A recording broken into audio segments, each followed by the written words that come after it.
What is happening, guys? Welcome back to another episode of Comic Book Weekly. And you're probably wondering, okay, well, you're by yourself, Mike Spider Slayer. It's okay. I'm not going to be by myself for much longer. Brant will be here. He woke up late, and Kat went to the movies, and she's on her way home. So I did not want to keep you guys waiting, thinking, like, where are these guys? Are they going to actually have their show? So I am here for you right now. So obviously, guys, we're going to have a great show for you tonight. We're going to talk about the whole DC KO event, like the new fighters that are going to be in there. We want to talk about your picks on who you think might actually win the tournament. If you guys have picked up this DC Connect DC Connect previews guide, inside of it was the actual bracket, and you can fill out your bracket once we get all the actual matchups. So that's what I'm going to do once we get those matchups, and I'm going to do like a March Madness type of thing, right? So I think it's going to be pretty cool. Once Kat and Brett do get on here, we're going to have a fun conversation about this. And we're also going to talk about, like, seriously, is it worth the money? Because there's obviously blind bags. There's going to be all kinds of stuff here. And I think the blind bags for this DCKO event is going to be like $10 as well, right? So I don't know. I just think it's going to be a fun event, maybe something that we haven't seen in a little while. Maybe that's something that you want to see, like your favorite heroes versus heroes, right? And just this big out brawl. It's kind of like when you were a little kid, you're like, oh, Superman's going to beat Batman and this and that. So it's kind of like what it is, right? So speaking of blind bags, and someone already mentioned it already, we got who is getting the Batman tomorrow. And so, yes, that is the question of the day. So I want to know in this comment section here, right? I want to know if you guys are picking up Batman issue 1 tomorrow. How many of you guys are picking up those blind bags tomorrow, right? I think that's a pretty important question. And how many did you actually order? I think that's another big question as well.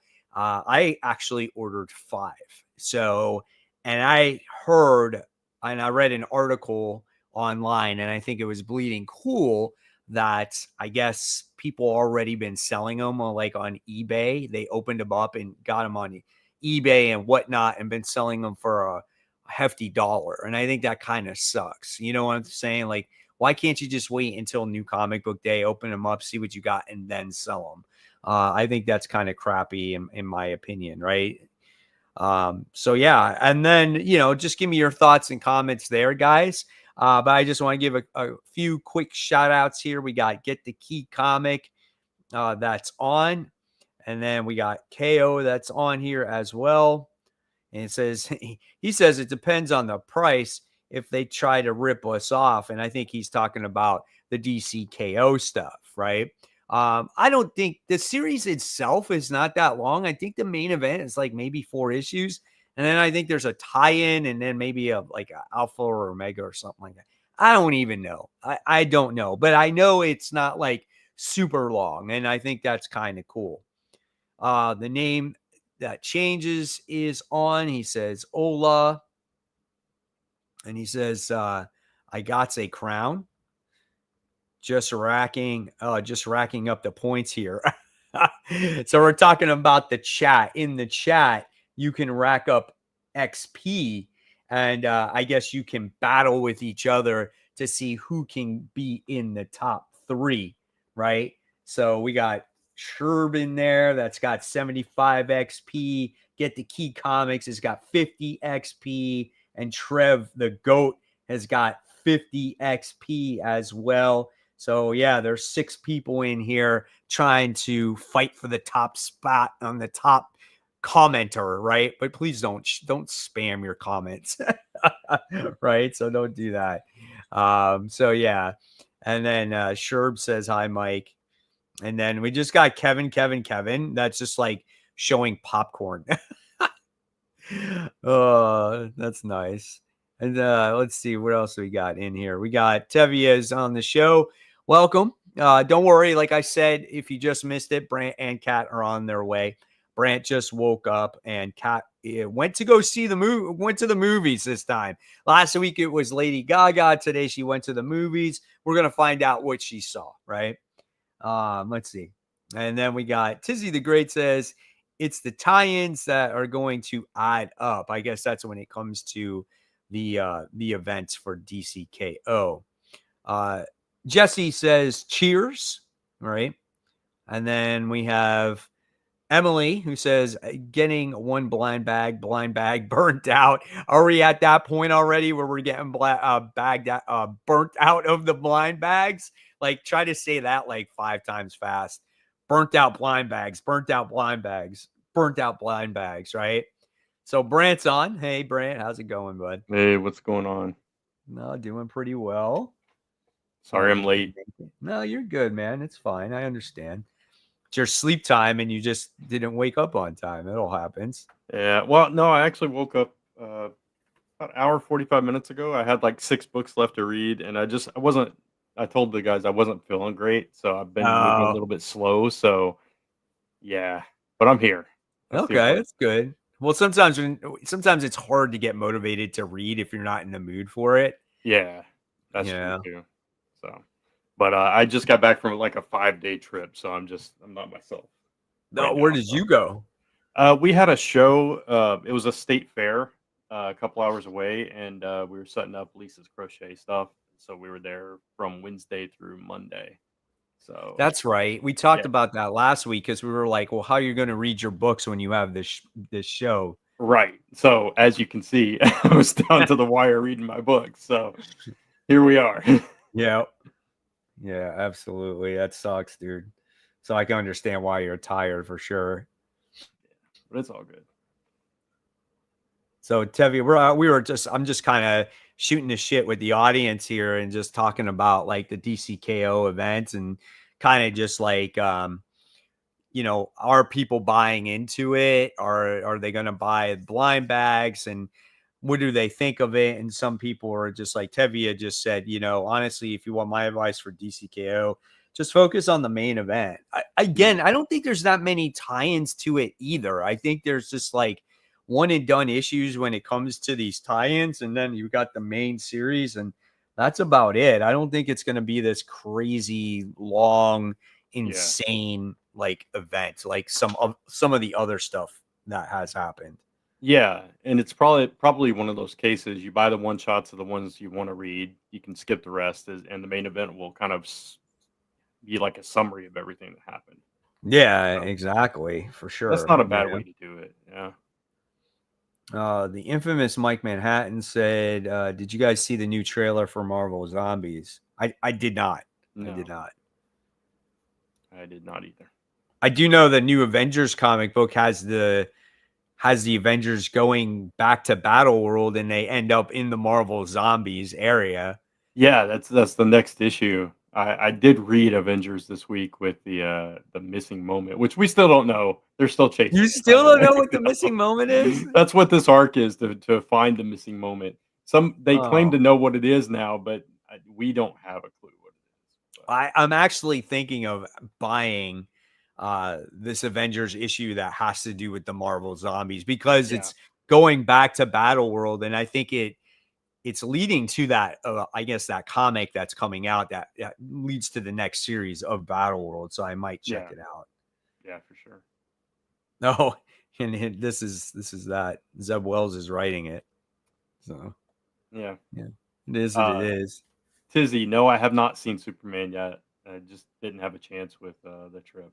We were going to watch it, like I said, last Tuesday, and it didn't work out. So yeah, then we had to leave the next day. So.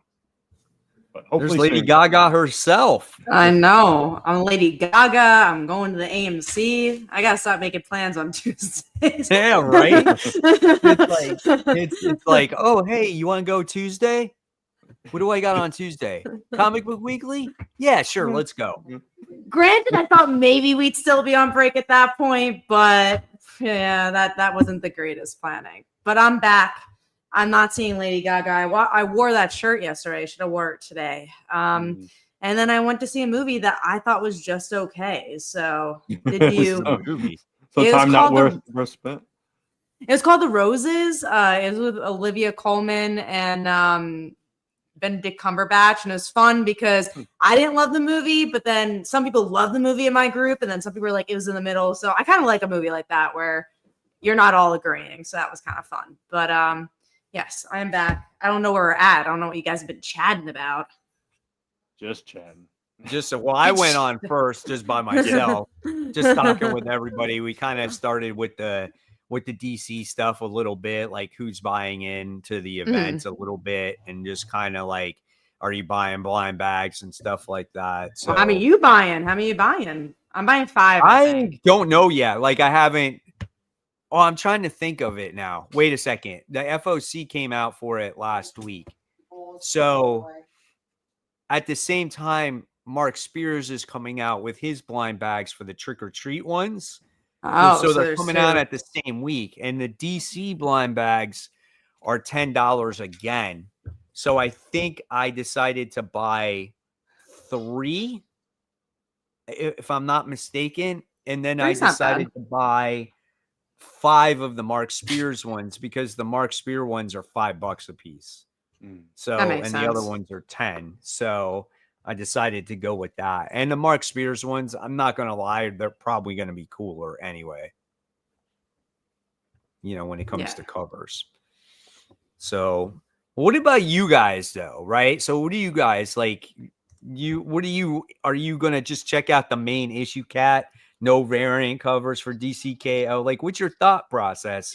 You know, it's like a March Madness. It's kind of like that style. Like, what do you think about it? For KO, if it wasn't Scott Snyder and Joshua Williamson and everything DC Comics has been doing, I'll be like, I'm not interested. But because DC has been on such a roll and has really been doing great with their events, I'm honestly really excited. I think it's gonna be a great event. I'm excited about the variant covers. I think it's cool to see all the different characters that are showing up too. I know there's like some interesting ones there. There's only one character that I'm like cannot pinpoint who it is, and I think I'm just being stupid. But the redheaded character, who is that? On the top, I'll show you. Hold on, let me see if I can go through the characters. We'll go through the characters. Yeah. Top right from the left. Brand, do you want to screen share? Because my computer is going a little slow. Give me a second. Actually, let me open just that image. So, Kat, are you going to fill out a bracket like March Madness? Like, come on.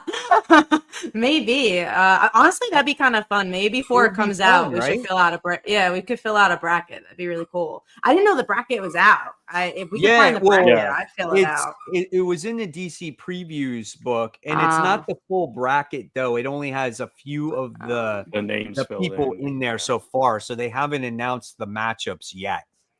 If they do the full one, that'd be really fun. I mean, are they seated like actual March Madness? So, I mean, being the tennis guy, like, and I deal with brackets all the time. Like, just, you know, when you look at one side of the bracket on the top right side, like Wonder Woman's on the top, I would think she's the number 1 seed on her side of the bracket. Sure. And then you would have Supergirl on the other side as the number 2 seed. But we don't have the complete thing. And I would think that Superman would be a top seed too. Well, I think what would make it interesting, and as someone is here in the basketball side of stuff, but obviously you want some upsets. Like you want to see like Wonder Woman defeated by like, I don't know, Blue Beetle, you know, because that's like gonna make it fun. That's would make it be like, oh my God, that happened. So yeah, I think if they play and lean into that, it's gonna be really cool. Okay, so who is the one next to Guy Gardner? Oh, Giganta. Yeah, that's Giganta. Okay, I could not pinpoint her. So I knew who it was. I couldn't think of the name. Yeah. But yeah, Starro's here. Obviously, I'm excited for Carol. I think it's cool. I think it's such a good, cool event, and again, as a Marvel fan, I'm so upset that we're not getting stuff like this from Marvel, because I'm just like, oh, like that would mean so much more to me. Because like I like these characters, I like DC, like don't get me wrong, but I'm like, I want to see Spider-Man versus like whatever. Like I want to see like exciting events like this from Marvel, and it's like DC's banging them out one after one. Like Marvel's got to step up their game. Yeah, exactly. Now I'm curious to see what's going to happen with this bracket. Now, like I said, it's not filled out yet, right? This top spot is blank, as you can see, right? But right here, that place there is Captain Atom. So if they put Superman up here, right? If they put him right there, and then say Superman wins his first round, right? And then Captain Atom wins his round, they could literally meet in the second round and fight each other. And then Captain Atom, if he loses, like could be out in the second round. So I don't know. He could get the shaft if if anything, you know what I'm saying? I'm also wondering why this is happening. Like, what does the winner get? Like, obviously, I'm very interested in that aspect, because obviously, with a chip, I'm gonna take that ball away from my dog. Hold on, this one makes the most annoying noise in the world. She's getting rid of it. I was gonna say, like, what's the ending? Like, what's the end goal here? What did they get? Well, I think what it is, it's when they announced it, it's like the winner becomes the new King Omega, and I think they have an opportunity to defeat Darkseid. That makes sense. Right. So that's the thing. Okay. So that's why they're facing off against each other, right? So it's kind of cool. But let's go back to the characters, Brant, and let's go see what character can make an upset there. So let's go start on that left group of characters. So you got Power Girl, Superman, Lex Luthor, Supergirl. Now, first of all, in this first row, does it bother you guys at all that there's 3 super characters in this tournament? Right? Because there's Power Girl too. Yeah, Lex. So I mean, Lex Luthor doesn't have the power of Superman. Sure. I'm just talking about, the Kryptonians here, so I'm talking about those 3. So I think it's overrun. But do you think out of those 4 right there, who do you think is going to win? Do you think it could be Superman? I mean, it's probably the obvious choice. I think Superman's not going to win the whole thing. I think he'll be in it for a while, but I actually think, like, especially with the movie coming out, I think we're going to get some Supergirl. Yeah, especially with her being on the right bottom of the bracket, I think that's a good chance that it'll be Supergirl. Could be a major player there. Okay, that's good. So now here's something that kind of bugged me is that why, and I get that it's Williamson and Scott Snyder, so they're the people that are writing Superman and Batman, right? But you got, is that Damian there? You got Batman, you got Jason Todd, and then you got Batwoman. And so you got 4 Bat people. They're taking up 4 slots of this tournament here. So what do you guys think about that? I mean, there's a lot of Bat people, In general. I like that Batwoman's there because we haven't seen her in a while. I think out of everybody, she's probably the most interesting, and probably then Jason, because I think most people would have thought Dick Grayson would be in this. Yeah, you would think that Cassie might be in it too, but given she's one of the world's greatest fighters and all, but I hope she's just like, I'm too good for you guys. Seeing why she didn't enter. Do you guys think that any of these guys can get far in this tournament? I mean, Batman's Batman, right? He's got a contingency plan for everyone, but they're all 4 of them are pretty cunning, so I think all 4 of them have a chance. Which one will actually get far? I mean, if they're going the obvious, it's going to be Batman. If they're trying to throw a loop, I would say Jason. That would be interesting to see Jason kind of pull off an upset or whatnot. That would be pretty neat. Because I don't think I want to see Damian. He's a child, so yeah. So here's something. Okay, so you got Plastic Man, Aquaman, Harley, and then you got Lobo. I know there was chatter on here about Plastic Man being a dark horse, thinking that maybe he could kind of go pretty far in this or pull up an upset against somebody in this tournament. What do you guys think? I don't mean, care yeah. about the character enough to want to see more, but sure, I guess he'd be an upset. I mean, as much as Reed Richards can be an upset, right? You know, I could see him taking out, a few of these characters, but if he's in that bracket with Lobo, I just, Lobo's taking that. Yeah, Lobo, I think is going to be pretty strong. But Lobo has a potential matchup in the With- second round with Wonder Woman. Wonder Woman, yeah, Yeah. which would be fun to watch. No. So that would be interesting. I honestly, I don't want to see Harley go anywhere. I just want to see her be one and done, and that's it. That's right? another Batman character that's there. I Yeah, know. counter That her gives you originally. 5 Batman characters Yeah. technically, right?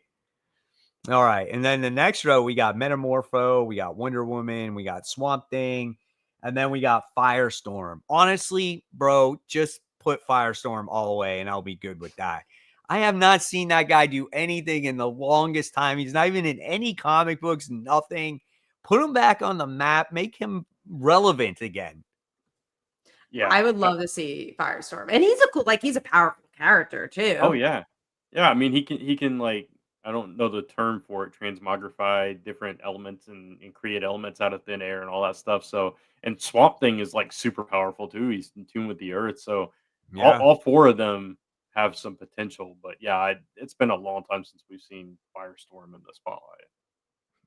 All right. And then we go to the other side here. So we got Black Lightning. We got Guy Gardner. It's not Hal or Kyle. And you got that's Giganta. Yeah. And then you got Captain Atom. Captain Atom, yeah.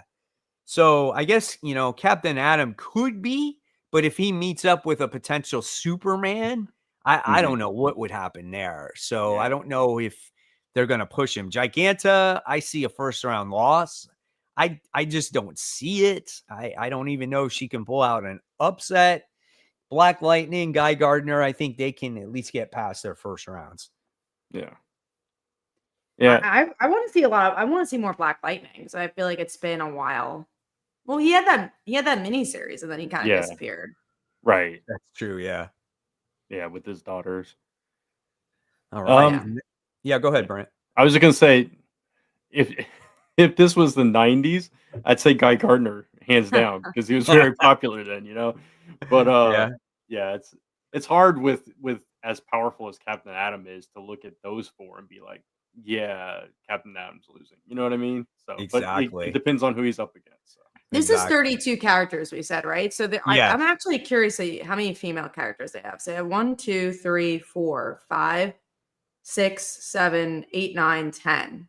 That's not bad. Like obviously you could have half and half, but like for an event like this, I actually think it's the female representation. Honestly, I think like people of color, they did a pretty okay job at. Like they did a good job picking the roster. I think it's pretty diverse. I think it's an interesting picks. I mean, I don't know if I would go with all Bat family characters and all Superman family characters, but that's just the way it goes sometimes, And also that's like selling a book. So that's more, I think, more than that.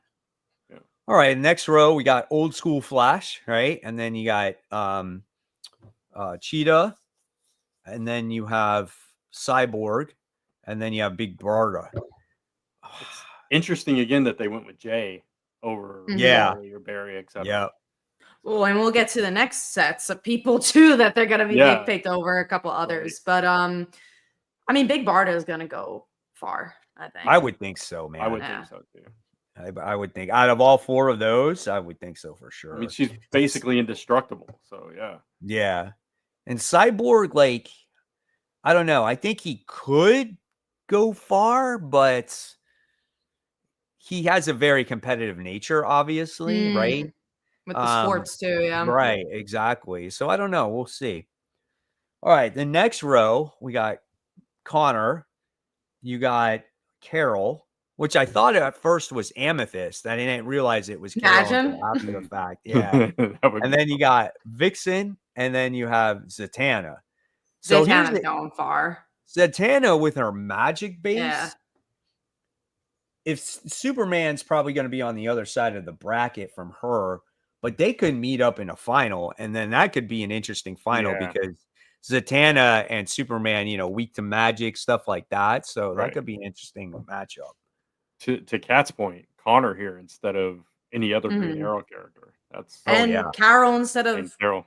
Green Lantern instead of Hal. I'll say Carol makes sense because they've been really pushing her with the Justice League stuff this past year. But Connor, I mean, has any one of us been reading Green Arrow currently? I have not actually. Me either. So I was like, maybe that series is the reason. Maybe there's something there that's showing that Connor is doing more. Yeah, I haven't read it for a few issues at least, but I mean, there's also that thing with Damian and Connor going back to his series, Robin series, and where he came back and all that. So I know he's been a presence in the Green Arrow books and stuff, but I don't know. Got a question here. It says, do we know if it's going to be only fights or physical mental challenges as well? We don't actually know anything. Right.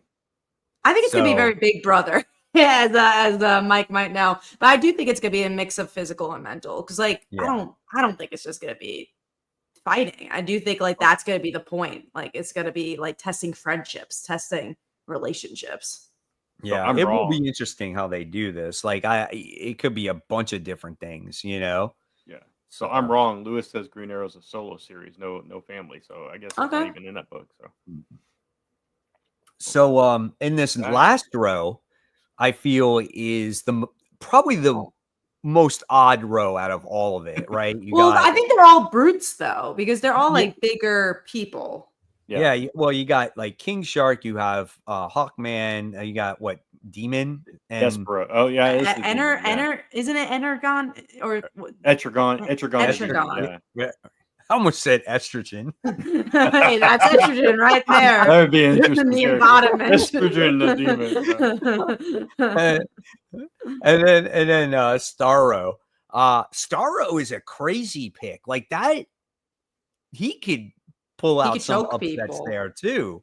No. I mean, look at what he did to Beast Boy. That's true. I didn't even think about the Battle Beast stuff. And no, I don't think the writers were involved in Battle Beast. Because was Joshua Williamson involved in that? But I think it was Tom Taylor. Out of that gang, again, I don't know if they're gonna get to the number one spot, but I think they're gonna get past a few rounds. I think Hawkman can win a round. I don't see King Shark winning. It just depends who he fights. It's too obvious. If King Shark faces I don't know, man, maybe Harley, and then King Shark eats Harley. Maybe that could happen. Jason Todd, I can see King Shark maybe beating Jason, but I don't know. Definitely not Plastic Man, because if he tries to eat him, right, he's just gonna wrap around him or whatever. So I don't know. I just don't see King Shark going very far, in my opinion here. I'd like to see him go up. I'm sorry. I was going to say real quick. I'd like to see him go against Lobo or Big Barda.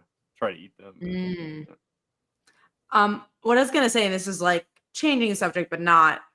It'll be interesting how far Superman and Batman go through, because I would be really disappointed at the last battle, Superman versus Batman. Mm-hmm. But I would also think it'd be really entertaining if it's the semifinals and one of them doesn't make it, and then you think it's gonna be Superman versus Batman, and then it's not.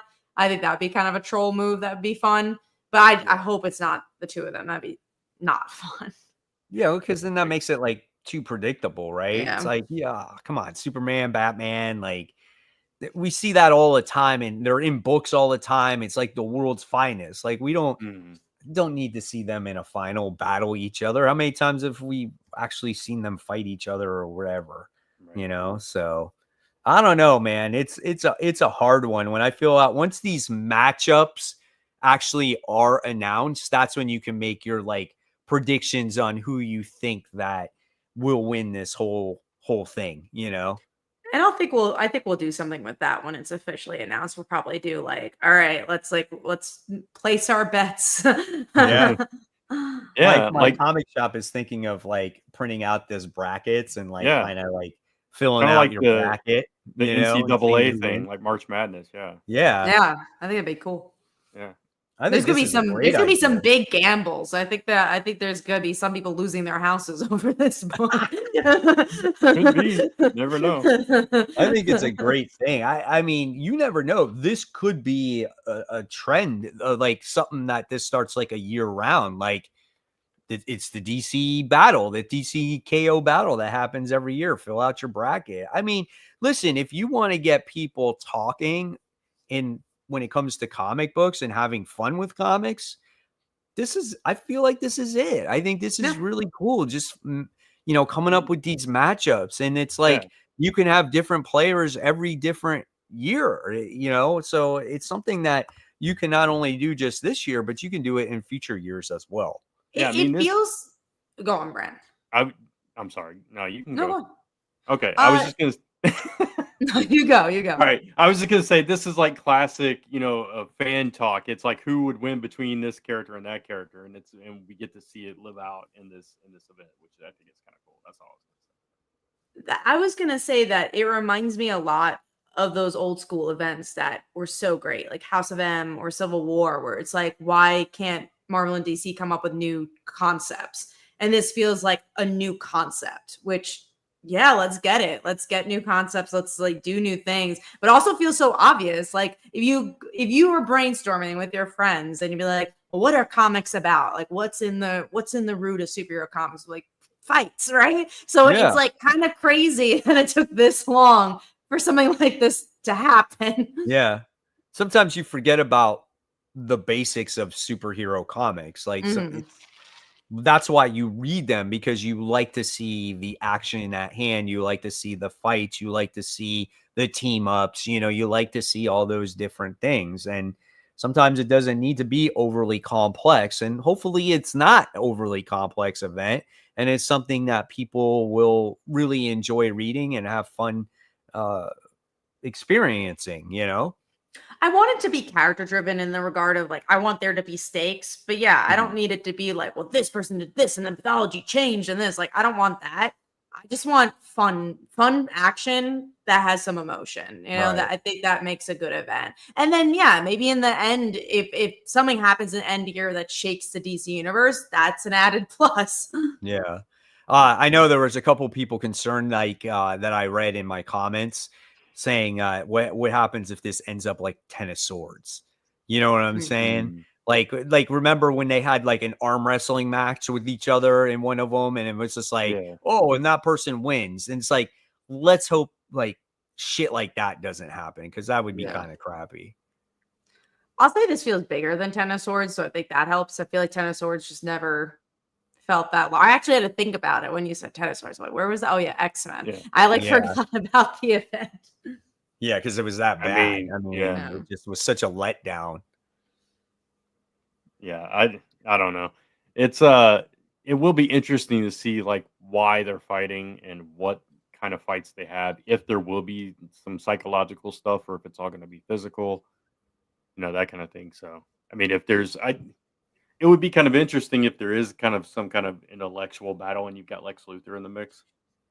So. Yeah, and something I really want to see is kind of what Wire shows like Hell's Kitchen or Survivor. Why are they still on? It's because we all love them as game shows. We enjoy the formula. So I want to see that with this. Like, obviously you switch it up a little bit. Like, you're like, here's the twist. Or like, I've been watching a lot of Top Chef, and it's like, it's the same thing over and over again, but there's like a new character, a new personality, or a new kind of way to make it new, but not too new. And I want them to adopt that. I think that's where they'll be successful, if they kind of follow that formula of what makes a good game show.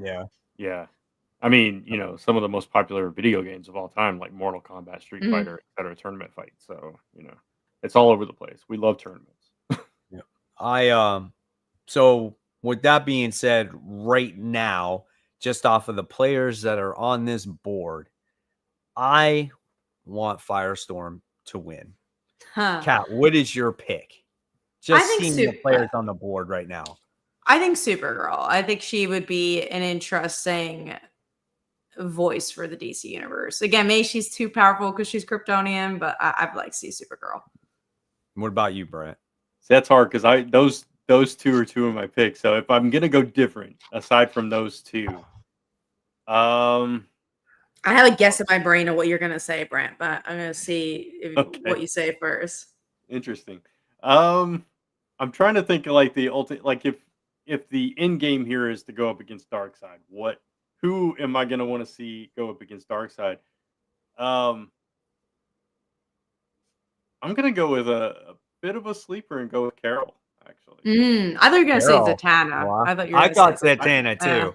Yeah, That's what I was on that side of the board. I was like, do I want to see Starro? Zatanna's there too, but yeah, Carol, like you said, she's been gaining a lot of traction lately, and I think she's got a lot of potential. And with her power set, I mean, she could definitely be a threat. So that could be. I want Carol to go far. Like if they continue Yeah. this year in, year out, like I would want to see Carol go like semifinals, and then year 2 be like, I want to take that medal. Like I want to be the champion. That's kind of what I want to see for Carol. But hey, if Carol wins, I'm not gonna complain. But that's the thing. Like if they could build interesting versus matches and rivals, then you could really make it year 2 because you're invested in. Like, oh, is it going to be a redemption match? Oh, that person that won actually got out early. Like, it's just like a fun. Like you said, Mike, it's a fun way to do it yearly without it getting old. Because if you follow it from that year 1, you kind of build these relationships. So, and that's why we watch like March Madness and we watch like or sports in general. Absolutely. We watch for the rivalries. Like, oh my God, Caitlin Clark versus Angel Reese or whatever. Like it doesn't get old. You just want to continue to watch it. I think it will be a blast, and I think a lot of these, matchups will be determined, or victories will be determined based off of the luck of the draw. I mean, that's kind of the way that it is, and we shall see, man. We'll see who gets the short end of the stick. Like, this Connor face off against freaking Supergirl in the first round. It's just like what happens.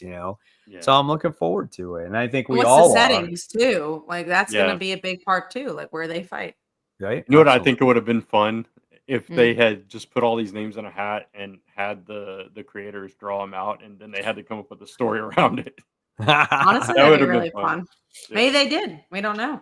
You never know. They said though, based off of when they announced this article said that stay tuned for matchups to come and things like that. So very, very much looking forward to this as it gets closer and closer.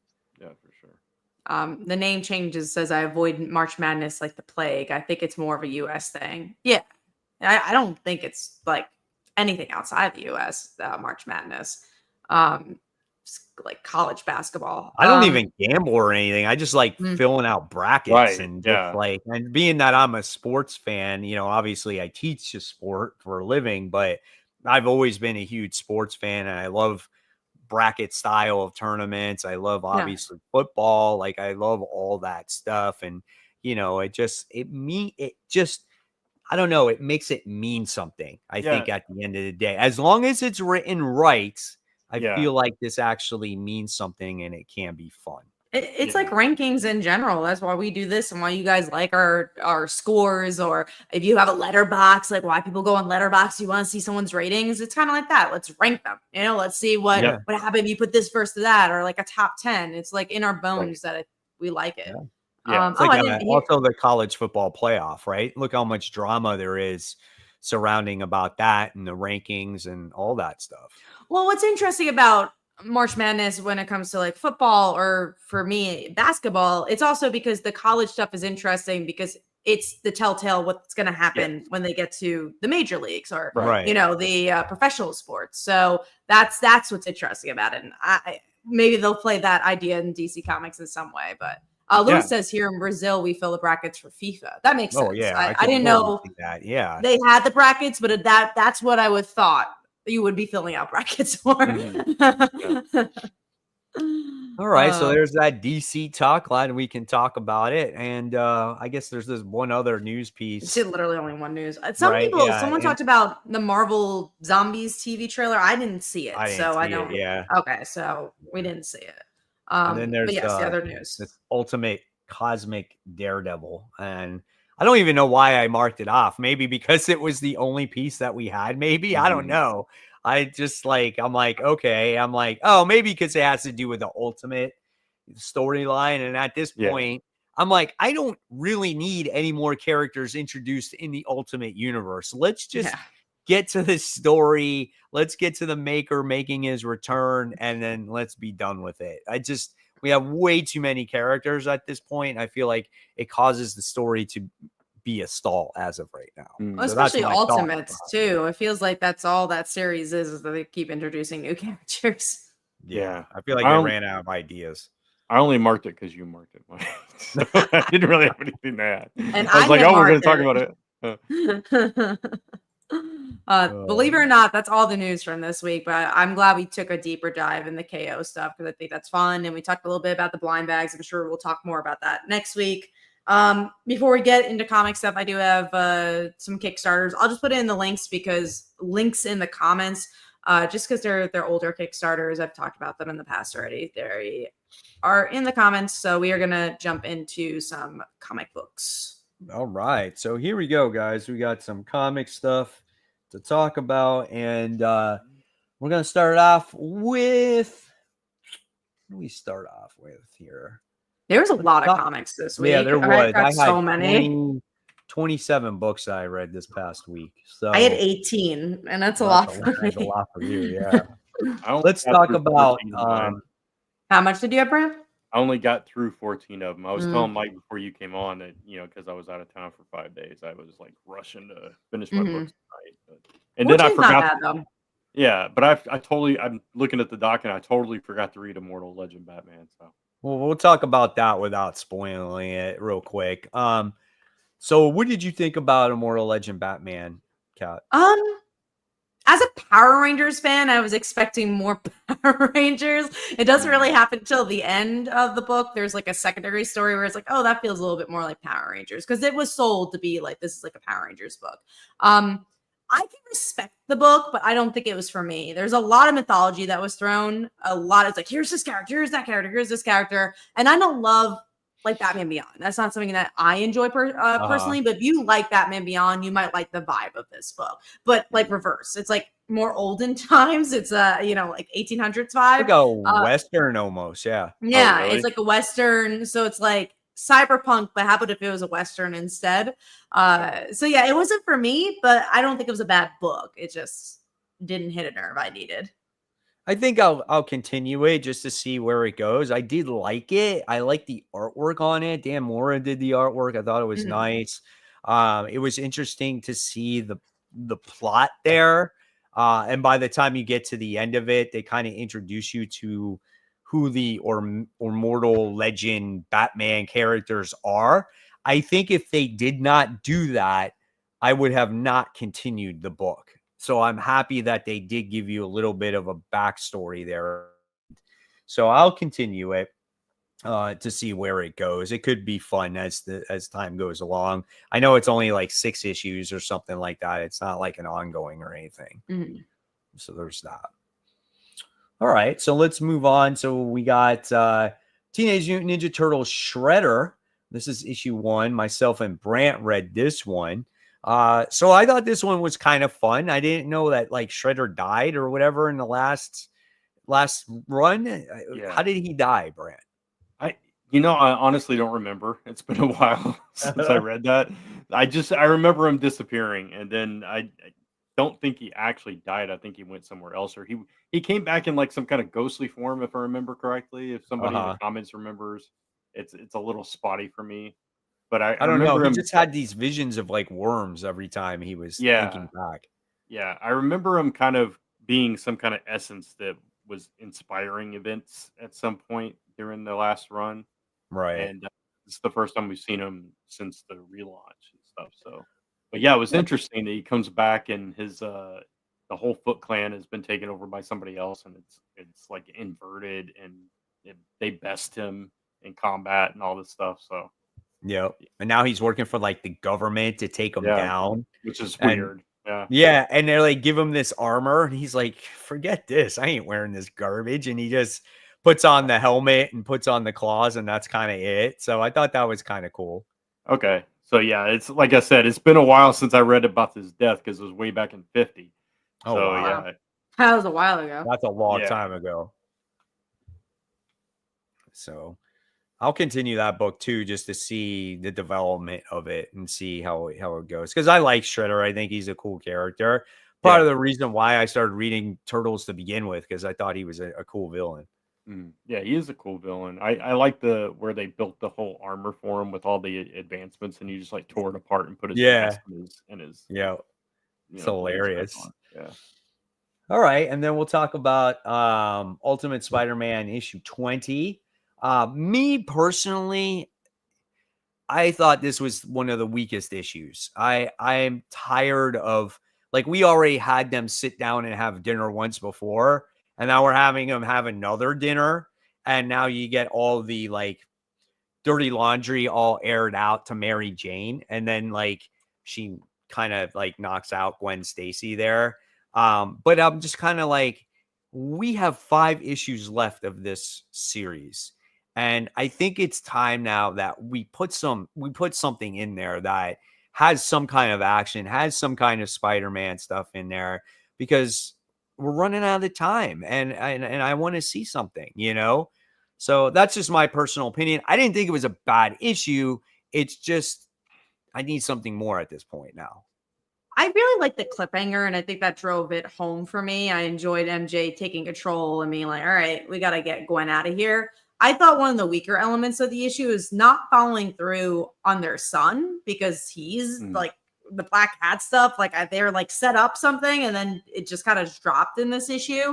But I liked MJ a lot here, and I still really like this book. But I get where you're coming from with the timetable we have. Like I'm hoping, and we're all hoping this isn't the end of this series, but we don't know. This could be Jonathan Hickman being like, I'm done. And then great, we had it for this many issues, and now who the hell knows when we're going to get the next great Spider-Man story. Right. I think like it will be done for him.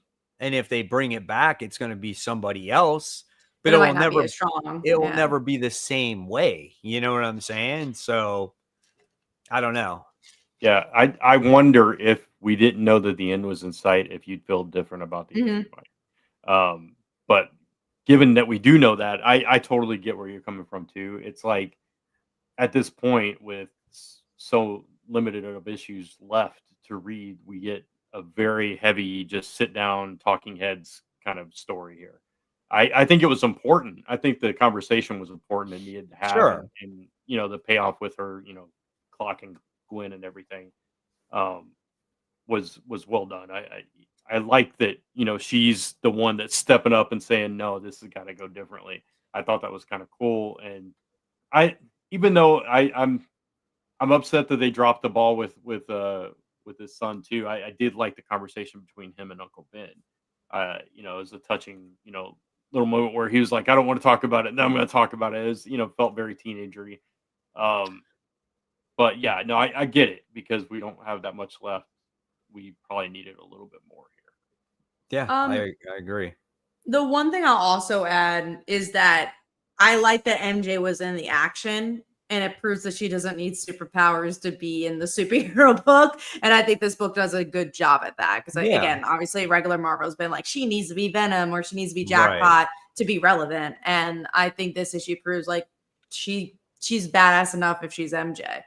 I will never discredit this book for what it's done for its supporting cast. It's always been that. You know what I'm saying? It's always really what the other book has not had. It has not delivered there.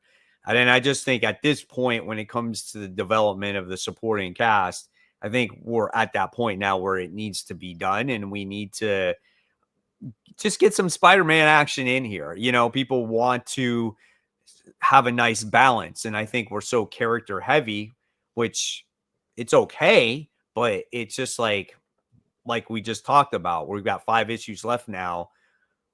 I just don't know how they're going to wrap everything up in 5 more issues. That's just, especially the way Hickman's been writing this story. You know, it's been pretty much a decompressed story. It's been taking its time. Like, how is it going to end? Like, seriously. I have no clue what they're building up to, but I hope it's whatever the big event's gonna be. Yeah, exactly. So, all right. So we talked about that. So let's talk about our number 5 book of this week. And Cal, what's your number 5? Mine was Imperial War Planet Shield issue 1. I really am admiring Stephanie Phillips as a writer because every single time she tackles something I don't think I'm gonna like, she somehow makes me like it. I'm not reading Imperial Wars, but I like that this is a murder mystery. I enjoyed how She-Hulk used her lawyer experience. I like in the end that the murder mystery didn't really matter. I thought the art was solid. I liked it. As someone who's not reading the event, I had a very good time with it.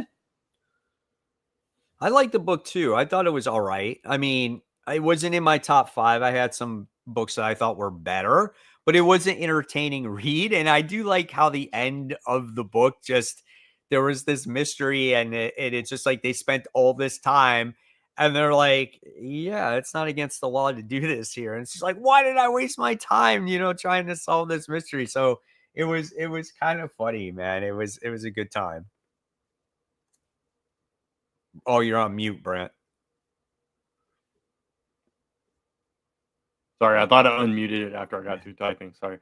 No, I felt the same way. Kind of. It was fun. I had a blast with it. It didn't quite make my top 5, but I love. You could see the writing on the wall that it was going to be all the wives, right? So it was like, Sure. okay, that was fun. It was just fun the way it came out. And then ultimately, like Hulk doesn't come back in the 5 days, and she's like, freaking out and yelling at him and stuff. So yeah, just fun. I I also was thought it was thinking really like go on. if Stephanie Phillips was inspired by Sister Wives in this comic book here, because there was like 5 wives, right? Yeah. And it's just like and there was the guy, and it was just like, well, what if the wives actually killed the husband? Yeah. I also thought this was interesting how she wrote it so new reader friendly. Like if you've never heard of Jen Walters in your life, the book does a really good job at like telling you a new story while still explaining who the character was, which I thought was nice. Yeah. I like recaps when they're done that way. Mhm. Aside from like just the info dump or the narration dump. That's just a fun way to do it. Yeah. Yeah, it didn't bog you down, so that's what Right. it was. Yeah. All right. So what about you, Brian? What was your number 5? Mine was actually Mortal Thor. Actually, Mm. yeah, I That's gave it a shot. Yeah, go well, ahead, Kat. No, go no, ahead. I was gonna say that's funny because it's Yeah, because you not didn't like in it my at all. top. Yeah. No, exactly. I mean, keep in mind, I only read 14 books, but and I missed a couple of big ones in there. But this was the first time I read Thor in quite a while, and I found it an interesting story, and I liked his character not knowing anything and just kind of being this this dude that lives in this apartment building that's trying to find a job and all that. I just it was kind of funny to me, so it was just that was I the mean, aspect I liked about and it. it still stayed true to kind of who Yeah, Thor was, even though like he's mortal in this right. in this comic, and he believes that Roxxon is this crooked company and whatnot. And I felt that Yeah. the book was a little bit more brutal. I like how his hammer was like Oh more like man, just yeah. a sledgehammer or anvil or type of something, just beating up some common thugs. I think that's what I liked about it. I could have done without the Loki character in there. You know what I'm saying? If you left him out, I think that would have been perfect. I liked the new girl that was introduced to, and I don't know. Let's see how long this lasts before he actually like gets his memory back and makes his way back to Asgard. Well, and see that was the issue for me is like as the Mortal Thor, I don't think it did enough to be like, oh my god, I need to see more of this because I have seen this version of the character already. Like we've seen a grounded Thor, and on the flip side, it's like, yeah, when does the shoe drop? It just like I wanted more. It felt like a very classic recent Marvel issue 1 where it's like, here's something. Let's see where we go with it. And I wanted something that really grabbed me. And I personally didn't get that as much as I wanted to, because I like the concept. But I'm just like, okay, where are you going with this? Like, is this enough? When you get so many books this week too, is this enough to get issue 2? And this is the second act to his story. Like he even mentioned it at the end of it. Like this is not really a number 1. This is the next issue to, or the second act to the story. So it's kind of like he's continuing the story from his current run, basically. So That we it's really weren't not a reading. new number one, really. It's just Marvel doing their thing, Mhm. All right. Yeah, absolutely. I feel like we might. I think we'll do something with the brackets. Yeah, we'll definitely do something with it.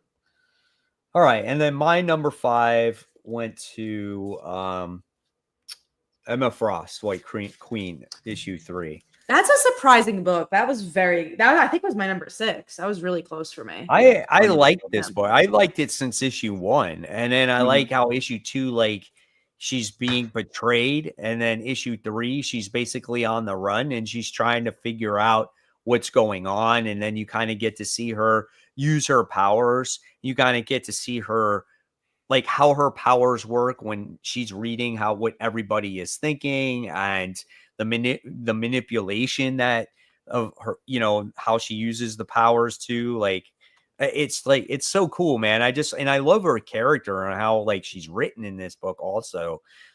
So I thought overall it was a fun book, and she was always like one step ahead of everybody from trying to escape. So it's just an entertaining read. There's been a lot of series of X books, solo books I haven't enjoyed, but I've really enjoyed this one so far. I like that we got a little bit of her past too. Like, I enjoyed those flashbacks. I think the art is really solid. Like, it's much better than it needs to be for a mini series about Emma Frost, but I think it's really good. Yeah, it was really close to making my top 5. I've been pleasantly surprised by it. All right. So we talked about the Mortal Thor. Let's see. Since I'm the only one that marked it, I'm not going to talk about Absolute Wonder Woman. Brant and I did read Void Rivals issue 23. It's got your character in there, Brant. What'd you think about Void Rivals? That Pythona, right? That's how you say it. Yeah, Pythona and that Hot Rod, which I'm a fan of as well. Yeah. So yeah, it had a lot of stuff going on, but again, as always, it never overwhelms. I like the rematch between what's his name, Proxima and Springer. And how Hot Rod was giving him a hard time about it. It's like, this little guy is giving you, and he's like, you just don't know, man. That kind of thing. And Skuxoid even had like a little part in there. So just this universe just continues to get built up piece by piece, and all these characters with all these separate little arcs going on. It's always a fun ride with this. Yeah, the Skudzoid character, they're really going deep into it because he's trying to remember, like, his family and how his thoughts are all clouded. And then you figure out that they think he is the first split from like the eldest one. Right. And so he was just like trying to figure out information, and they're like, take him to the splitter. So it's just like, so he can split him again so he doesn't remember anything. I think that's sad. Yeah. It's kind of funny though, because coming from Robert Kirkman, it reminds me of that character from Invincible, the twins. Yes. It's very similar in that way. Right. That, like, he's the first, duplicate. So he's the first clone basically. So it's a very similar story in that way, but they're handling it very differently. So I think ultimately he's gonna like overtake the Prime character and just like be the Skuxoid. So because he's the Skuxoid from the lore, right? So that's the interesting part about it. So and then you got the unity somehow is happening at the end of that issue, like between the two. So like, what happens when this unity happens? Like, I'm afraid, man, it's gonna be crazy. I know, it's like people are saying Unicron, but we'll see. I don't know, man. We'll see for sure. All right, so we're gonna dive into our number 4s now. So, Kat, what was your number 4? Mine was Minor Arcana issue 10, and this issue wasn't even about the main character. He's related to her power in some way. I always forget who it is. I don't know if it's like her grandfather or father. But I liked learning more about him as a person and how he got these powers and how he was in jail and his relationship with his ex-wife at this point and his relationship with his daughter. I just really, even when it's not about her, the writing's so strong. I feel like this is such an underrated series. It's a good book. My shop did not have it. It's funny because someone is actually going to be sending it to me, so That's I good. haven't. I'll have to read it when I get that. But I've loved every issue of this series. It's so well done. Really good Yeah, stuff. don't let it slip by, because it's No, I want no, to also see absolutely where not. it ends too. It's so good. Yeah, absolutely. Brian, what was your number 4? Mine was Speed Racer issue number 2. I'm Yeah, really enjoying this book. good, man. It's another classic property that is being kind of redone for the current generation and everything. And I think they're doing a really good job with it so far. In this Same issue, person that writes Space Ghost. yeah, exactly. So in this issue, he finds out that his dad's medical bills are going to cost like $1 million, so he has to enter this race to try to win and get the Yeah. money and stuff. So And you what's got the race worth? $1 million. of course it is. But Come on.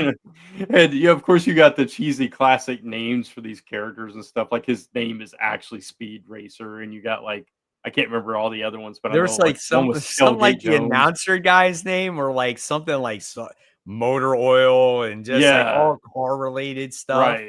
Yeah, it's kind of cheesy in that way, but in a good way. It's fun. Yeah. So yeah, and it looks like we're gonna get Racer X coming into the picture more next issue. So looking forward to that. I like how he tried to get recruited by the rival team, and he was like, Yeah. no. And then he's looking for everyone to get a sponsor. And then Trixie is the one that kind of recruits him, gives him an opportunity to race, and you get to see the race. And it was cool. I really enjoyed that book. It's a lot better than I ever thought it was going to be. Yeah, same. Yeah. So yeah, awesome book.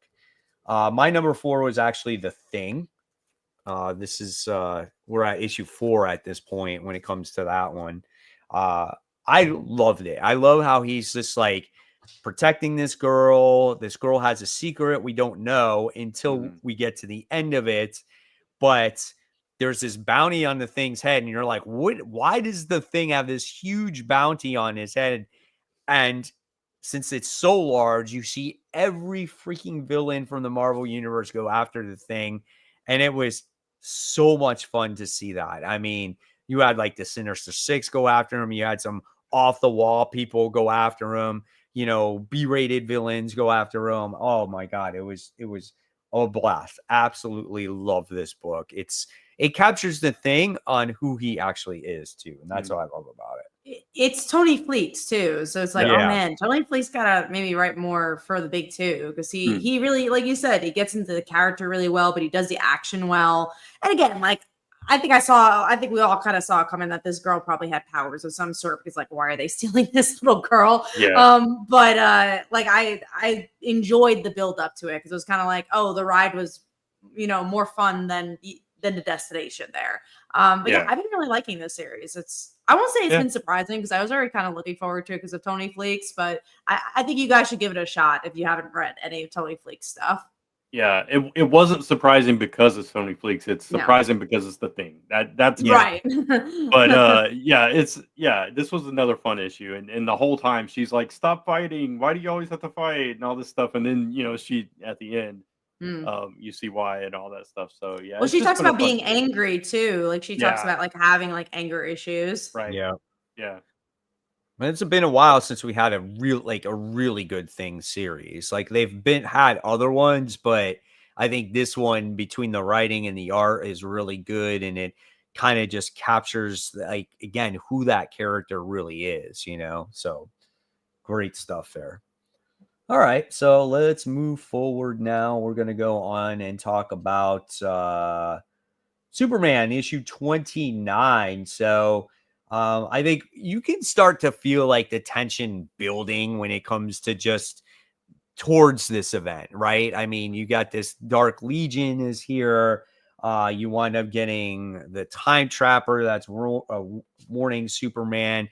But the biggest thing is you wind up getting Superboy Prime that's in here, who is kind of reintroduces the audience on who he is and where he came from, very much breaking the fourth wall. really reminded me more of like a Marvel comic in that aspect, in very many ways. And then at the end, right, shouldn't have trust Superboy Prime because he kind of screws over Superman at the end. Never trust Superboy Prime. Right? Never. Yeah. This was an interesting issue because I think I can admit that it's a really good issue, but I don't love this side of the DC universe. Like, I don't care about the Legion of Superheroes. I don't really care about Superboy Prime that much. So I'm like, oh, I'm enjoying the art. I'm here for the ride. But I personally like previous arcs compared to this one. But I still think it's a good book. It's just not going to make my personal top 5. I actually love this book. I read this issue and the last issue back. But you like the Legion of Superheroes, right? Like, you're usually a fan of them. I do like them. I don't love them. I do like them, but I like the fact that Superman has such a rich history with them, and he kind of grew up with them, and by going to the future and all that stuff. So there's that deep connection with Superman there, and it just kind of makes the Legion mean more because of that, and also with Supergirl, she has a connection with them too. But yeah, seeing him have to fight like these dark, twisted versions of his childhood friends and all that stuff, it just kind of adds to the emotion of it. And then throw in the absolute just like insanity and hilariousness of Superboy Prime into the mix, and break, like somebody mentioned in the comments, breaking through the fourth wall, basically like pulling a Deadpool and breaking through the panels and talking about double page spreads and all that stuff. Is just, it's funny in the midst of all the seriousness and all the death around them. Yeah. So it's just like that contrast that made this a winner for me. And of course, the art is absolutely gorgeous. Isn't it crazy Dan Moore is doing this book too? Like, how is he drawing? I don't know, man. Isn't he doing about World's to do Finest? Transformers too. Yeah, he's a beast. I don't know how he's drawing. I mean, good, and honestly, that's still great quality. So, like, draw as much as you want if it continues to look like that. Yeah, for sure. So. Yeah, I like the last issue of Superman better. Yeah, I think it was a little bit better. Yeah, too, but I liked them both. So, all right, cool. Someone asks who is the core members of the Legion. The only ones I know is Lightning Lass and Saturn Girl. Cosmic Boy, Saturn Girl, Lightning Lad. Lightning Lad. I can't remember. Right? Those are the 3. Yeah, those are the main ones. We're not the big Legion people. Yeah. Yeah, I know there's a Chameleon, and there's I can't think of the heavier, the bouncing boy. Is a bouncing boy? I think so. Yeah. 25 members. Something. Yeah, there's a bunch. All right, cool. So let's move on to Geyer. Yeah, so we're on Geyer issue 17. So this starts a new story arc when it comes to the character, dealing with kind of like the ramifications of what happens to Tyreek in this one. He's like gets blown out of the sky, and then he lands in a freaking somewhere else, and people find them and they bring him to this jail, and he has to answer like questions to this warden and whatnot. So yeah, he's kind of being held in captivity right now. I thought this was just kind of like a setup issue more than anything, but it was really good. And he doesn't have his powers now because he kind of just exposed all of it at the end, and he doesn't have his rods either, which is wild. And the best thing about the book at the end was Zigzag, who is the zebra, had so much radiation exposure. He is now a supersized zebra. So I like that at the end of it. But yeah, I think things will start to obviously heat up when it comes to this story again. Yeah, it was definitely a setup issue, like you said, and kind of an in between, not really a filler issue, but definitely kind of resetting the board a little bit, right? And separating our party and classic, storytelling and stuff. So I like that, and we got introduced to a new threat possibly with this prison and the warden and all that stuff, and then this pirates. These gold pirates being introduced into this as well. So they got this treasure thing going on or something, Yeah, so it's kind of a crazy world that they're building, and it just keeps getting weirder and weirder, which is fun. But in a good way though. Yeah. So it's good stuff. All right. So with that, we'll move on to number 3. Let's go. Let's see. My number 3 this week is Nemesis Forever. So this is Nemesis final chapter or volume of the story.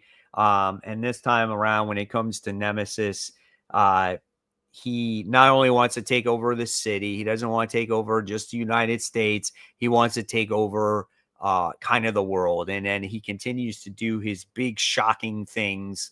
And it's just fun. It's great. I'll say it every time. He's like an evil Batman. That's basically what he is. And I enjoy it. I think it's a good time, and seeing like his demands and his plans and what goes through his head, like his thinking, makes it interesting read. So yeah, I'm just looking forward to more here when it comes to it. So can't wait to read it. All right, Kat, what's yours? Mine was Lilith issue 5. It's the last issue of the Vault comic. I think what was a shame about this comic, it was very delayed. So I don't know how many people read it, but I like it. It's one of the few queer stories that we're getting that's like on a consistent basis. So I've enjoyed that aspect. And I like the vampire stuff. If you like stuff like Buffy and Angel, it kind of has a similar vibe. And it's just fun. It kind of feels a little slice of life in some ways. So yeah, if you like vampire stuff, you like queer storytelling, you'll enjoy it. But it is very delayed. So you might want to just get the volume. I know there's gonna be a second volume, so it was good. I like it. Honestly, the art's really good. The red and white, like seeing that that makes the book, honestly. I remember I read like the first 2 issues, and then it just took so long to come out. I was like, okay, I'm done. Yeah. No, understandable. Like I said, I think for me it was like, oh, I really like it because she's like a model. That's kind of interesting juxtaposition of being a vampire. So there's a lot of elements I personally liked, but if it wasn't like almost written for me, I think it would have been a very easy drop. Sure. Because it was so delayed. Yeah, totally understand that. Yeah. All right. So what do we got? Brant? Yeah, mine's Void Rivals. So we already talked. Okay. Sweet. All right, so now we're going to talk about Green Lantern issue 26. We see our Green Lanterns in this issue. They break the source wall, and on the other side is the entities. They get their powers back, and they have to fight against, I think it's these Starbreakers. I think that's what they are, a couple of them here. And I didn't actually read this. As you're talking about, I'm realizing I did not read it. Go ahead. Nice. No, go ahead, though. It's fine. Okay. So they basically have to they make a deal with these entities to stop these other characters, right? And it was cool. I mean, I liked it. I thought it was fun. Like each of them get their own entity to fly or whatever the case may be, and to stop them. So it was a good time. I'm looking forward to more of this series. I liked this issue, but the art really didn't do it for me. I did not. You didn't like the art? I thought it was fun. Did not. I like the colors, but I did not. Let me see if there's maybe because it's very 90s. I could see I didn't, but it was a little bit too 90s for me. It was too abstract. I like a cleaner art style. Like even here, it's not very detailed, but the colors bring it together. Like I like the colors, but I just did not like the art at all. But I mean, the story is good. It's right. It's very jagged. It's very like either you like that style or you don't. And for me, when I was reading it, it took me out. But I like the story, and I think Jeremy Adams is building a really cool world with Green Lantern. It was just very hard for me to put this higher because it just took me out of the story a little bit. Gotcha.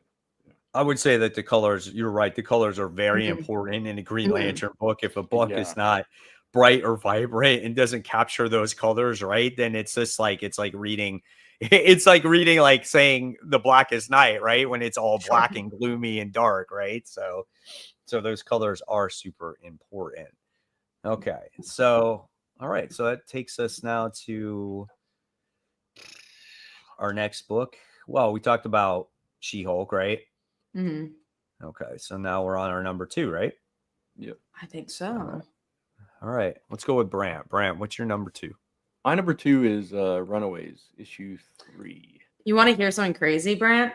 What's didn't make my top 5 this Didn't make your top 5. Wow, that's crazy. Yeah. I'll talk about it after, but I obviously still love Runaways, so I want to hear your opinion. I can almost see it now, but anyway, yeah.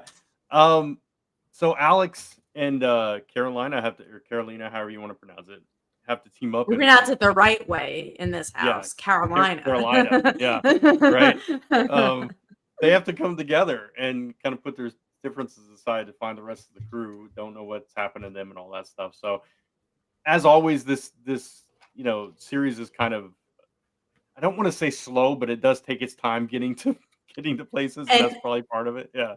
As such a big fan of this book, I'm like, we have 2 more issues, guys. Like we gotta move forward a little bit. Yeah, it's like not like last run, which was 20 some odd issues or whatever it was.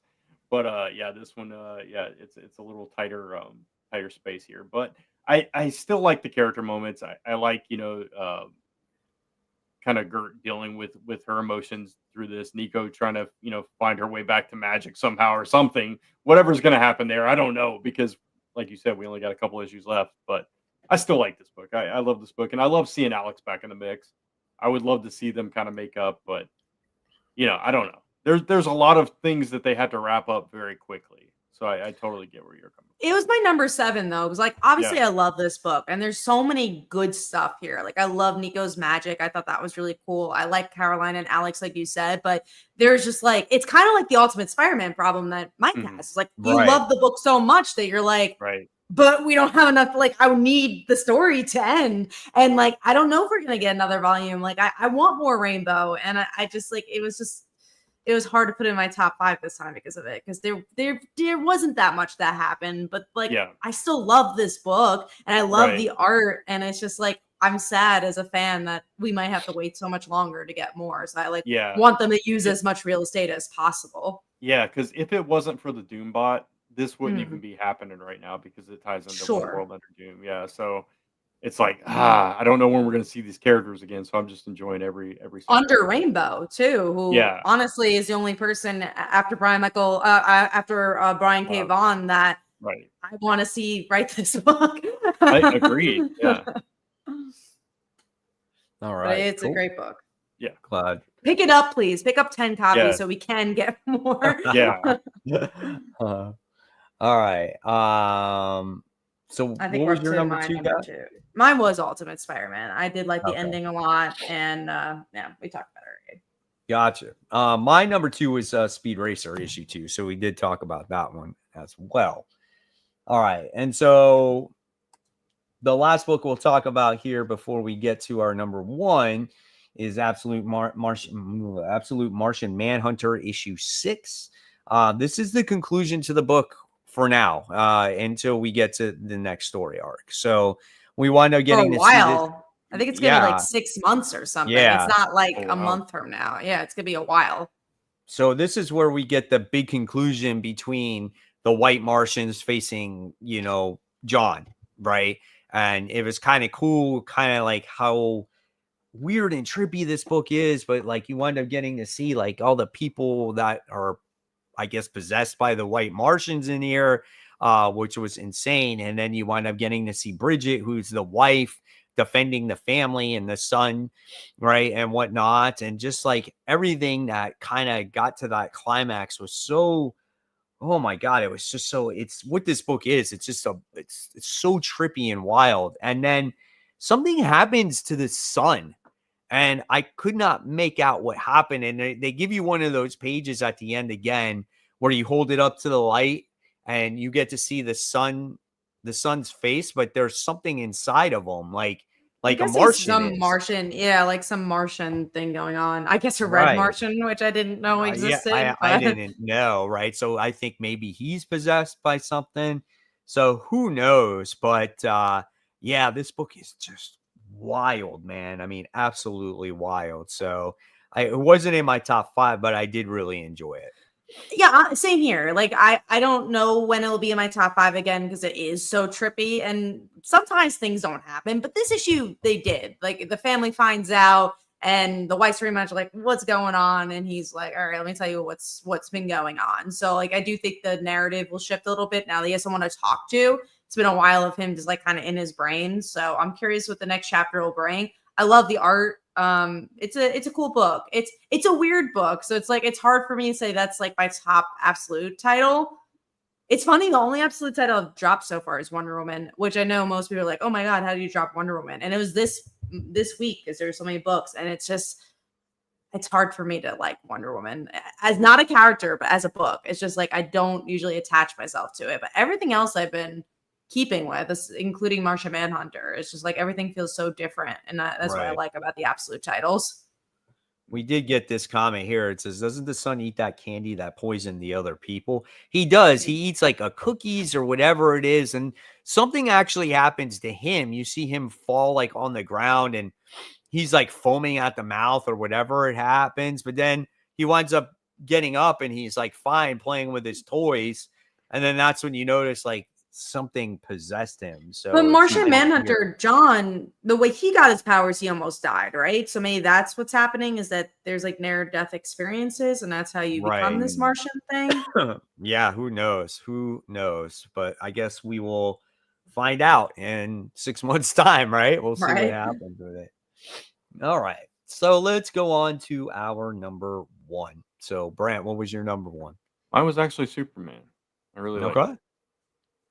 And what about you, Kat? Mine was the Lost Boy issue 5. It was the last of this, and we get to see Peter Pan kind of become his worst enemy, where he becomes Captain Hook and maybe starts to understand Captain Hook and understand what it means to grow up. It doesn't mean you're like changing as a person. It just means like you grow with the people around you. And I really like Wendy's story. We get to see her not wanting to do the marriage, and the ending is that Peter and Wendy come face to face, but then it ends. You don't know what happens after that. It's good. I really liked it. I like this event. I did not expect to enjoy this series much as I did, but I really enjoyed it. Right. Mine was actually The Invisible Man. Yeah. Nice. Invisible Man. And that's James Tynion, right? Yeah. This book was really well done. I thought that to get into the psyche of the scientist that becomes the Invisible Man is quite interesting. In this issue, he is not invisible yet. He's just this scientist, and you get to learn who he is and how he's doing these experiments and how people make fun of him, and he has these visions of like possibly killing people, and you see it, but in the comic it gives you like a silhouette of him being invisible. It was quite interesting, and sometimes obviously his work is more important, blows off his girlfriend and things like that, and just like very, very interesting. And then he's using this mouse to do his studies with, and he uses it and he realizes that the mouse loses its pigment, and it becomes invisible, and then it starts getting a little bit aggressive. And so now he wants to move on to like more animal trials, and then eventually he's going to move on to himself. But again, like I said, just learning the psyche of the character is what made this book so good. So I actually really enjoyed this one. It was way better than I ever anticipated it. Nice. Yeah. That's another one I didn't get to, but gotcha. Yeah. Gotcha. All right. So, and that's it. That's all for all our top 5 and stuff like that. So now we're going to go on to Brant, and we're going to talk about our most anticipated for the week. Yeah. So this week on our, and we all have the same number 3 and number 1. So we're going to skip those for a minute and go to our number 2. So I had to like rack my brain to find one different than the two of you, because I was like, oh, those are both, books I'm anticipating. But I'll start with myself with Cheetah and Cheshire Rob the Justice League issue 2. I really liked that first issue. I thought it was a lot of fun. I think we talked about it at some point. We didn't. We weren't. I don't think we were on. I did like the series, but it was a setup issue. So now I'm really curious what issue 2 is going to do, because we knew what the book was about because what the title was, and then the end of the book is like, oh, we're going to do this. So it's like, okay, now the series kind of starts now. Yeah, and now they get to put the team together, so we're going to see exactly, which could be fun. Yeah. And the art is amazing. It's Nicola Scott, so it's really good. Yeah. All right, so Kat, you got an Absolute Green Lantern number 6, which we all read and all enjoy. So. Yeah. This is my favorite Absolute title. I know I'm like the odd man out, because usually it's like it's Wonder Woman or it's Superman or it's Batman, but I love this book. Like, I just think it does such interesting stuff with the Green Lantern family. I like the art style. I feel like every issue something crazy happens. Like, I just really enjoy this book. You know who they're going to introduce in this one? No. Red Lantern. See, like every issue they do something crazy. Yeah. This one's came out of nowhere and just surprised me. And it's kind of my favorite absolute title right now too. It overtook Batman and Superman for me. So it's just there's something different, something special about this one. I don't Yeah, know. it's different. That's what I think Yeah, that's what it is. It's just different enough to where it makes you feel like it's completely new and fresh. right. And it's the style too. Like I think if you don't read comics, you should read this, especially if you like anime and manga. Yeah. Like I feel like it's really Yeah. influenced by that. And I really like that take for this book. Yeah, for sure. And then Mike's is Spider-Man 94 #1. This is continuing the animated series. Yeah. Yeah, in comic form. So But the creator is not involved. Did you know that? So Yeah. the creator didn't know anything about this. Oh, I did not know that actually. Mhm. So that's So I don't know. We'll see how it does Yeah. continue then. Yeah. You know? But I am excited for it. I'm glad, like, you look at the art style, it's kind of similar, you know, and it's just like I think I think people want that. I think people want to kind of see how this. I don't know if it's going to continue or not, but I don't know, man. I'm on board with it. I mean, Yeah. we had the X-Men 97, so this is in that same vein. Right. So I'm excited. Yeah. And it's fun. I mean, it was a good series, good TV series. And Yeah. we get to see Mary Jane with bangs again. So Yeah, it's kinda exactly. All right, so all our number 3s is Amazing Spider-Man #11, which obviously, we talked about it since we've been back. It's the tale of the two Spider-Man. We're gonna see exactly how this happens. How it gets started. What's going on here. Probably no answers as we at always all. say, we're Yeah. not. This doesn't mean we're excited. It means it's gonna be our Right. top and #1 pick. It just means we're Just interested to yeah. see what it's gonna be It's about. It's an Yeah, for sure. oversized book. Yeah. Mhm. So it is that. So I guess we're going to get two separate stories in there, probably about the two separate Spider-Men. Mhm. And then we're going to get introduced to that Symbi character as well. So just be prepared for that too. It's gonna be such a big day tomorrow. Why is Batman and this book coming out at the Right. same week? Yeah, Like speaking of were which, Because gonna- Marvel's got to compete. That's why. Right. That's true. Exactly. But speaking of which, that is all our #1s is Batman #1. Brand new, bold era. Matt Fraction, man. yeah, Matt I'm Fraction. so excited and Jorge is still on it. The blind Yeah. bags makes it exciting, but people are complaining, and I do not disagree. Why the hell did Batman Hush not finish? And they're releasing Batman issue. Oh my Oh, I God. agree. Yeah, that's crazy. I think crazy. people are going to be like, I don't know if I want to finish Hush now because they're already moving Yeah, on to the and next I don't blame volume. them, actually. Especially if you're trying to save money, like that's a great Mhm. place to. I think there's like 2 issues left, or is there 1 issue left? What are we on? I- 4? I don't They just remember. finished 4, Yeah. right? And there was 6 issues, or Yeah, was I there think 5? there's 6. So I think there's 2 left. That's Listen, crazy. That's on them. And sorry, Jim Lee, like you had ample time to draw this book and ample time to write this book. There is no excuse at all why this should not have been done. This is Superman Unchained all over again. Yeah. Or it should have been a mini series that wasn't connected to your regular Right. book. I Like agree. I get, That should have been Yeah, it for from the sure. start. it's very frustrating as they see things like that because like the whole point of comics is continuity. It is like Yeah. following every week to kind of see what's going to happen next. So when you ruin that, it's like when events release tie-ins like out of order. It's like, what's the point of that? Yeah, it's like, I mean, I love Jim Lee. He's one of my favorite artists of all time. Yeah. But he knows his limits at this stage of his career. He should have known. Yeah, I need a little more time. Let me finish this before we, solicit it. Plus, this is not the only thing on his plate that he's Yeah. doing. Right. So it's like he's running the business, and it's kind of like, listen, if you don't think you can get this done in a timely manner, Yeah. then make a mini series out of it. Yeah. That's what they really should have done here. But see, I think the reason they had this book, it was an emergency. Like it was Chip Zdarsky leaving, and they're like, "Oh that's shit, we have true. like a couple of months where we don't have a Batman writer, and they didn't have a Batman editor." So I think they're just Yeah. like, "Let's do something hushed," I guess. So I Yeah. think it was also very rushed in that regard, if I had to guess. But again, if you're gonna rush a story, don't get Jim Lee to do it because he's not fast anymore. So I know. I think they're trying to get the excitement level. Obviously, it did Of with course, issue 1, but yeah. I think a lot of people probably dropped it after because it was just a fine book. It wasn't anything special. Micah did ask, it's a story that doesn't matter. It'll never impact Batman. I know there's one spin-off book. There's the Jason Todd book. So Yeah. I guess at least there's something coming out of it.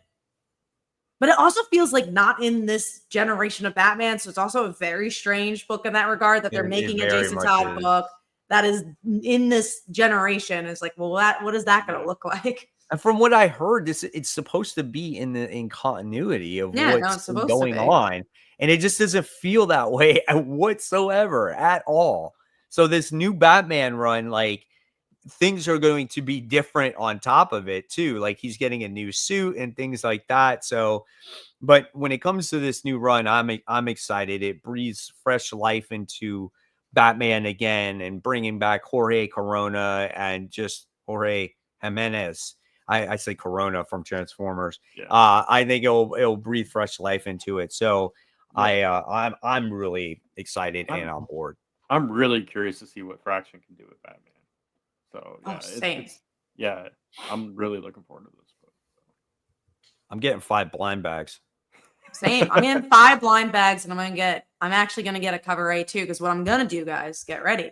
If you go and watch my episode tomorrow, but I'm not opening them until I do it on video. So I have to read the books now. So I'm gonna get a regular book to read it, and then I'm going to do the final. I'm doing my blind bags in my haul after. That's smart. That's what I did with Battle Beast. Mm-hmm. So I'm doing mine after in the car. I got the scissors in the car. I'm just gonna open them up, see which ones I got. There was an article saying that people already opened up the Batman and they were selling them already on Whatnot and eBay and stuff like that.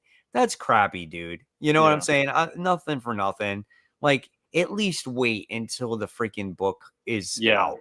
Like, people should get in trouble for doing that. That's just me, my opinion there. No, they shouldn't even get blind bags then. It's like, oh, okay, you're a real retailer that broke the rules. You're not getting blind bags for 6 months, But then also, I guess it's a business. So they're like, okay, these are people buying blind bags. They're selling books. But it's hard. I wish there was a way to, get those people to not do it anymore. Yeah, but I don't know how. But no, I'm excited to make a profit. They don't even care about it. That's what pisses me off about it. Or the story in general, and it's going to be hopefully a very exciting story, because that's the fun of it. It's not just the blind bags and like what cover you get. It's the experience of reading the book and getting a cool cover. The mistake I did for the Battle Beast, though, was that I did get cover A, and then I think I got like 3 other cover A's, and then I got like variants. But that's also kind of the fun of it too. Next time, what I learned is to tell my store to mix it up, because I think that's something I should have done. Be like, can you mix it up so it's not the same books? I didn't buy a cover A, and then I just bought the blind bags themselves. And if I got a cover A in it, then that was it. And I think I got 1 cover A. I got an issue 2, Chrome edition, and then I got like a 1 in 25 and a 1 in 50. So want to get in that.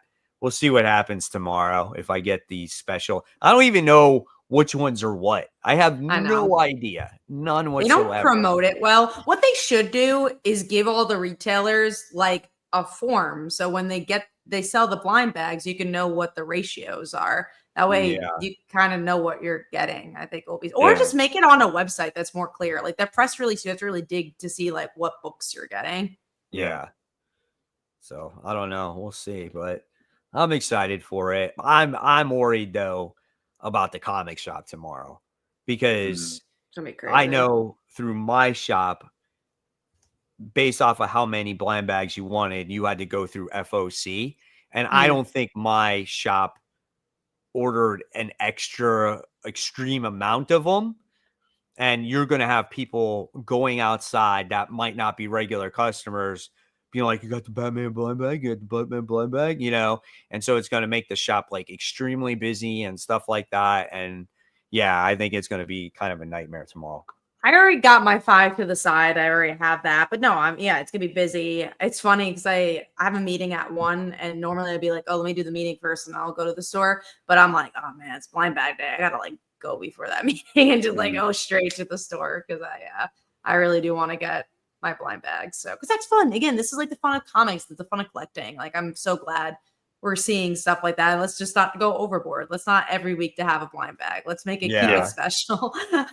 Keep it like every 2 or 3 months. It's like Battle Beast did it, and now it's like, oh no, we all got to do it. But I wouldn't even mind doing it just try to keep the cost lower. Like DC doesn't need to come out with cool variant, like their variants or their blind bags don't have to be foils. Like just do regular covers, charge $5 or whatever, the same price that Battle Beast did, and you'll sell more of them. Being that there's $10 blind bags, you're gonna sell less because Well, is the book bigger? Is it a big book?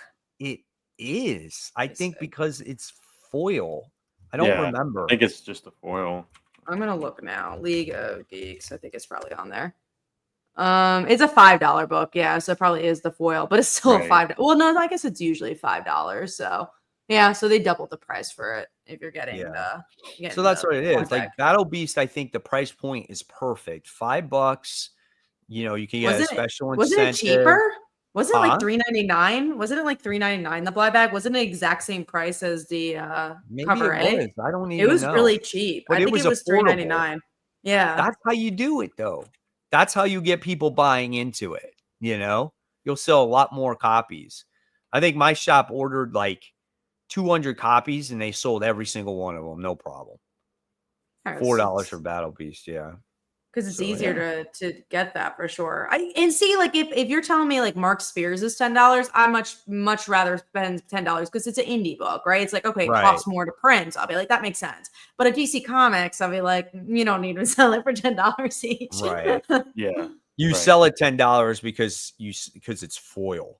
Mm-hmm. I don't need a foil book. You know, it just to me, it's, you know, I think there's plenty of gorgeous variant covers out there to make without it being foil. So that's that. But speaking of that's it for tonight. I got to go to sleep because I got to wake up in 5 hours. So there's that. But happy new comic book day to you guys. Good luck in finding your Batman blind bags. If you didn't pre-order it, hopefully you can get a copy. And as always, guys, hopefully you had a fun show. Subscribe to our YouTube channels, Comic Book Corner 2.0, Comic Uno, only good comics. Hit those notification bells. Guys, thank you so much for watching. Have a wonderful evening, and we will see you all next week. Good night, everybody.